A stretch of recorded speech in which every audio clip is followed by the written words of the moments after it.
যদি কেউ না বুঝতে পারে সেটা বুঝে না উচিত তাৎক্ষণিক। বাবা বলো, নেহা বলো কোন লাইন এটা? আমার উদ্দীপকের কোন মানে এক্স আছে? এই মানে এই যে কোসেকে মাইনাস কট ইকুয়াল এক্স, শুধু এটা দিয়ে অঙ্কটা করতে আসে। ঠিক আছে, বই অনেক আধুনিক হয়েছে, এটা ভালো লাগলো। আগে নাম্বার আমাদের এই ধরনের প্রশ্ন থাকতে পারে বোর্ডে, যে সাইন থিটার মান দেওয়া আছে, বের করা লাগবে সেক থিটা, ঠিক না? তাহলে একটা থিটা থেকে আরেকটা থিটাতে, আচ্ছা ত্রিকোণমিতিক অনুপাত কয়টি বলো? 6টি। তাহলে এই 6টির মধ্যে একটি অনুপাত থেকে আরেকটি অনুপাতে যেতে বললে কিভাবে করতে হবে, এই নিয়মটা আমাদের শিখতে হবে। ঠিক আছে, খুবই মনোযোগ রাখতে হবে। দেখো আমরা তাহলে লিখবো কি, দেওয়া আছে সাইন থিটা ইকুয়াল কত? 5/13। তাহলে আমার বের করতে হবে সেক থিটা। বাবা তুমি সাইন থিটার সূত্র কি জানো বলো? সাইন থিটা মানে কি? লম্ব বাই অতিভুজ। তাহলে আমার লম্বর মান কত বাবা? 5। অতিভুজের মান কত? 13। তাহলে আমি এখান থেকে যদি পিথাগোরাসের সূত্র অনুসারে,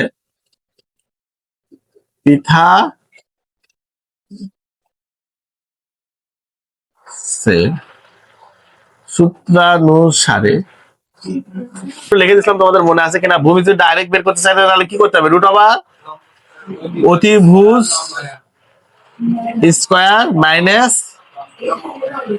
এটা আমি একবারে করলাম। ঠিক আছে, যেটা সূত্র ছিল সূত্র থেকে একবারে করার নিয়মটা আমি করে দিচ্ছিলাম। তাহলে দেখো অতিভুজের মান কত বাবা? 13, এর উপর স্কয়ার মাইনাস লম্বের মান কত? এর উপর 13 উপর স্কয়ার করলে কত হয় বাবা? 1, 6, 9। আর 5-এর উপর স্কয়ার করলে ক্যালকুলেটরে কত হয়? 25। তাহলে দুটো মাইনাস করলে কত হবে? 144। তাহলে ভূমির মান কত হবে? 12। তাহলে আমার অতএব যদি আমি সেক থিটা বের করতে চাই, সেক থিটার সূত্র কি তুমি বললা? অতিভুজ ডিভাইডেড কি? ভূমি। অতিভুজ কত? 13, ভূমি কত? 12। এখন তুমি বলো যে অতিভুজ এটা, ভূমি এটা, ঠিক না? এখন তুমি বলো যে এই নিয়মের যে থিটা দেওয়া থাকে আরেকটা থিটা বের করতে বললে পিথাগোরাস দিয়ে এটা মডিফাই করে করা সম্ভব কিনা? তাহলে দেওয়া আছে,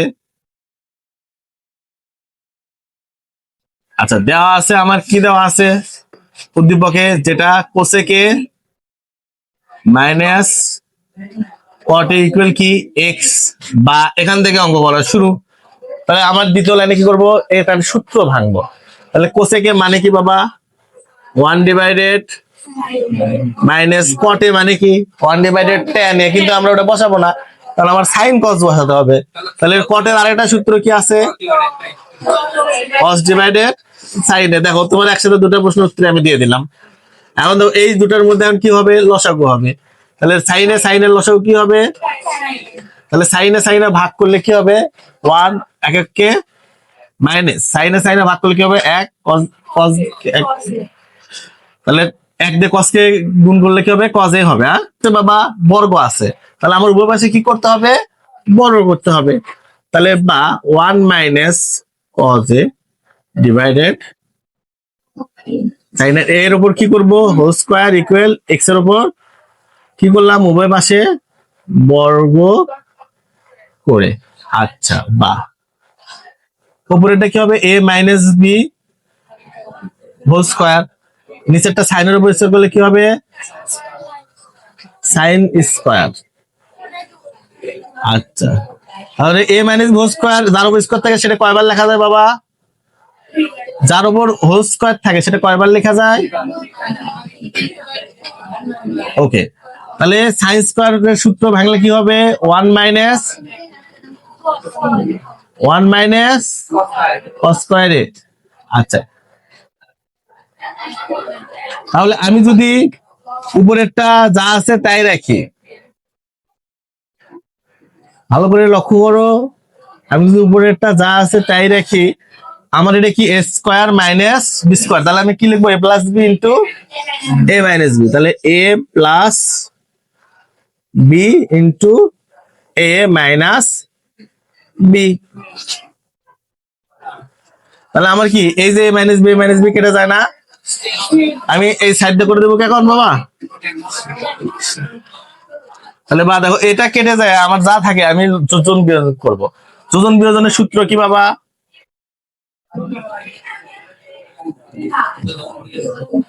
তার সূত্র কি? লব যোগ হর ডিভাইডেড লব বিয়োগ হর। তাহলে আমি কি করব? লব আমার কি আছে এইটা, লব আমার কি 1 মাইনাস কজে, যোগ কি হর কি আমার 1 প্লাস কজে, তো কাটাই গেছে ঠিক না? তাহলে কি হবে 1 প্লাস কজে ডিভাইডেড লব আমার কি 1 মাইনাস কজে বিয়োগ হর কি আমার 1 প্লাস কজে, কিন্তু আমার সামনে মাইনাস থাকার কারণে ভেতরে চিহ্ন কি হবে? বুঝছো বাবা? আচ্ছা আমি এটা যোজন বিয়োজন করলাম, লব যোগ হর ডিভাইডেড লব বিয়োগ হর। এখন এর নিচে আবার কি আছে এটা তো তোমার বুঝতে হবে।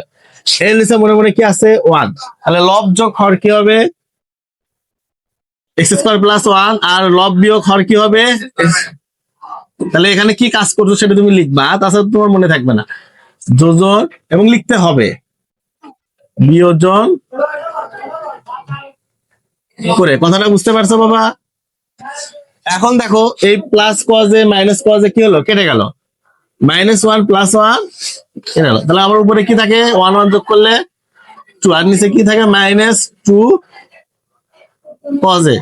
আচ্ছা আমার প্রমাণে কিন্তু আছে 1 + x², x² + 1 আছে না, তাহলে আমি ওটা সাজে লিখবো, প্লাসেরটা সাজে লেখা যাচ্ছে 1 প্লাস, সাজে লেখা যায় না, কিন্তু মাইনাসেরটা সাজে লিখতে পারবো কখন? যখন তুমি মাইনাস কমন নেবে। তাহলে মাইনাস কমন নিলে কি হবে?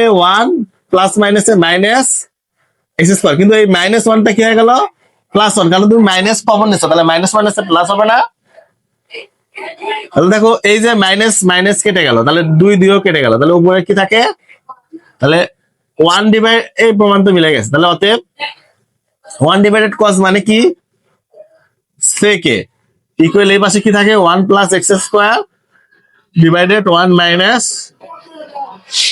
1 মিলছে। তাহলে দেখানো হলো বা শুট লিখবা, যে বানানের সমস্যা আছে বাংলায় লিখবা, সমস্যা নাই। দেখানো মানে কি? তাহলে দেখো a মাইনাস cot a সমান কি দেওয়া আছে? x, এবং cosec a plus cot a সমান কি দেওয়া আছে বাবা? তাহলে আমার সপ্তম মধ্যে কি দেওয়া আছে? x ডিভাইডেড y ইকুয়াল কি 7 মাইনাস 4√3। এভাবে চুপচাপ একটু অঙ্ক দেখো। তাহলে x এর মান কোনটা বলো? cosec a minus cosec a minus cot a। y এর মান কোনটা বলো?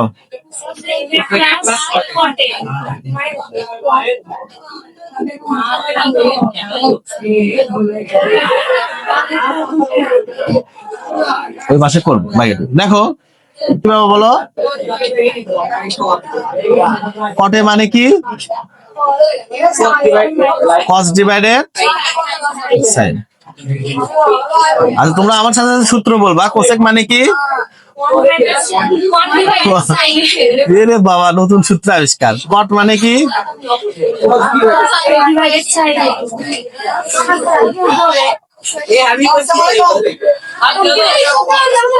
তাহলে উপরে লসাগু করলে কি হবে? মাইনাস সাইন সাইন ভাগ করলে কি হবে? 1 cos a। নিচে দেখো সাইন সাইন লসাগু কি হবে? লসাগুর নিয়ম কি? নিচেরটা দিয়ে ভাগ, সাইন সাইন ভাগ করলে কি হবে? 1 প্লাস সাইন সাইন ভাগ করলে কি হবে? 1 1 দিয়ে cos গুণ করলে কি হবে? cos a। এটা যা আছে তাহলে কি 1 minus cos a divided sin a, কিন্তু sin a যাবে উপরে, 1 প্লাস cos a আসবে নিচে, এই পাশে যা আছে তাই। এখন দেখো এই সাইনে কি কেটে যায় না? এখন আমি এই লাইনে যোজন বিয়োজন করি, লব যোগ হর লব বিয়োগ হর, করা যাবে না? তাহলে বা দেখো লব যোগ হর করব, তাহলে লব কোনটা? 1 মাইনাস কস এ, যোগ হর কোনটা বাবা? 1 প্লাস কস এ, ডিভাইডেড লব বিয়োগ হর, লব কোনটা?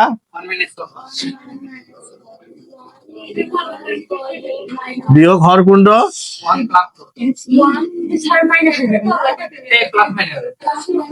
1 মাইনাস প্লাস মাইনাস কি হয়ে গেল? মাইনাস হয়ে গেল। তাহলে এই পাশেও লব যোগ হর লব বিয়োগ হর, তাহলে এর নিচে মনে মনে কি আছে বাবা? তাহলে লব কি 7 মাইনাস 4√3 যোগ হর কি 1, আবার লব বিয়োগ হর না, তাহলে লব কি 7 মাইনাস 4√3 মাইনাস 1। তাহলে এখানে তুমি কি করছো এটা লিখবা যোজন,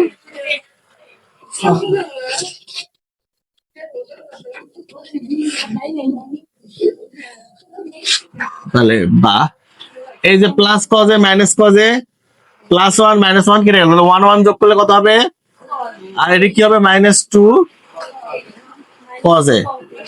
আচ্ছা 7 এর মধ্যে 7 আর 1 যোগ করলে কত হবে বাবা? -4√3। 7 এর মধ্যে থেকে একবার দিলে কত হবে? -4√3। তাহলে 2 2 কাটে দাও, তাহলে এখানে কি থাকে? 1 ডিভাইডেড মাইনাস কজে। এটা বুঝছো বাবা? 2 2 কেটে গেলে এখানে মনে মনে কি থাকে? 1 থাকে, 1 ডিভাইডেড মাইনাস কজে।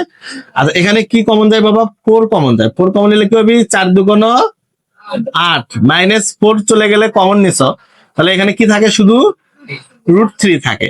আচ্ছা এখানে এই দুটো 6 আর 4 এর মধ্যে কি কমন যায়? 2 কমন যায়, তাহলে কি হবে? 3 মাইনাস 2 2 4, 4 তো কমন নেই নাই, তাহলে 2√3। এখন দেখো বা এই দুটো কাটলে কি হয়? 2 হয় না? তাহলে 1 ডিভাইডেড মাইনাস কজ এ, এখানে কি থাকে? 2 ইন্টু 2 মাইনাস, এখানে কিন্তু খুব ভালো করে বুঝবা, যেটা অনেকে বুঝতে পারে না দেখে এটি বোঝা। এবার ভালো করে দেখো, এইবার আমি এই দুটোর থেকে কি কমন নেবো? আগে মাইনাস কমন নেবো। কি কমন নেব? মাইনাস। মাইনাস কমন নিলে আমার কি হবে? 2√3 আগে আসবে, প্লাস মাইনাসে -3 পরে যাবে। আচ্ছা 3 কে যদি ভাঙ্গে আমি যদি √3 ইন্টু √3 লিখি, লেখা যায়? √3 আগে আসছে আর 3টা যাবে পরে, কিন্তু 3 না লেখে আমি 2√3 লিখছি, কারণ 2√3 গুণ করলে কি হয়? 3 হয়। কথাটা বুঝছো বাবা? এবার দেখো মাইনাস মাইনাস কেটে দাও, তাহলে 1 ডিভাইডেড কজে মানে কি বলো? সেকে। আর নিচে আমার কি কমন যায়? √3 কমন যায়। √3 কমন নিলে এই দুই পাশে √3 আছে না, তাহলে কি হয়? 2 মাইনাস √3। হ্যাঁ এটা আমাদের 9.2 এর ছকে আছে, সেক 30 ডিগ্রি। সেক 30 ডিগ্রির মান হচ্ছে 2 ডিভাইডেড √3। এই যে সেক সেক কেটে গেল, আমার এ কত ডিগ্রি বের হলো? আমার এ এর মান বের করতে বলছে। অঙ্কটা মজা লাগলো কিনা?